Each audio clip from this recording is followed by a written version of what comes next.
আপনি কখনোই মাসালা শুনেছেন যে আরবিতে কথা বলা সুন্নাত? শুনেন নাই। যদি শুনে থাকেন ভুল শুনেছেন কারো কাছে। আরবিতে কথা বলা সুন্নাত এটা মাসালা নেই, অথচ নবী সাল্লাল্লাহু আলাইহি ওয়াসাল্লাম আরবিতে কথা বলেছেন সবসময়। নবী করিম সাল্লাল্লাহু আলাইহি ওয়াসাল্লাম এর খাবার অভ্যাস যে ছিল একবারে স্বাভাবিক ছিল, একবারে স্বাভাবিক। নবী করিম সাল্লাল্লাহু আলাইহি ওয়াসাল্লামের খাবার অভ্যাসকে সুন্নাত ঘোষণা করা হয়নি।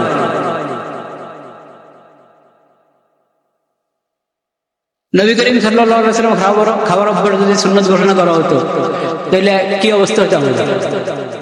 মাসকে মাস গিয়েছে, ঘরে উম্মুল মুমিনিনদের ঘরে আগুন জ্বলে না। আগুন জ্বলে না এর মানে ভাতের তো প্রশ্নে আসে না, ভাত তো সেখানে তেমন তখন ওটা চালের ইয়া ছিলই না, তেমন চালের অস্তিত্ব ছিল না তা না, কিন্তু রেওয়াজ ছিল না তেমন একটা।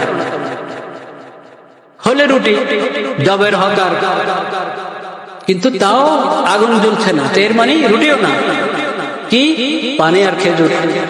সেটা কখনো আছে কখনো আছে না, আছে কখনো নাই, এই অবস্থা। কেন? এ না যে কোন নবী করিম সাল্লাল্লাহু আলাইহি ওয়াসাল্লাম আর্থিক সংকট, সবসময় আর্থিক সংকট ছিল তা না।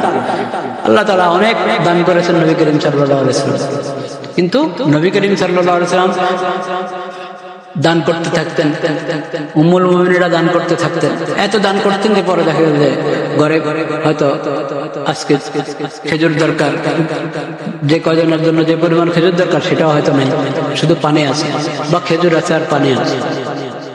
কিন্তু এটাকে নবী করিম সাল্লাল্লাহু আলাইহি ওয়াসাল্লাম সুন্নাত ঘোষণা করেন যে খেজুরেই তোমাদের প্রধান খাদ্য হবে, রুটি তোমাদের প্রধান খাদ্য হবে, জবের রুটি প্রধান খাদ্য হবে, ঘোষণা করা হবে। কেন?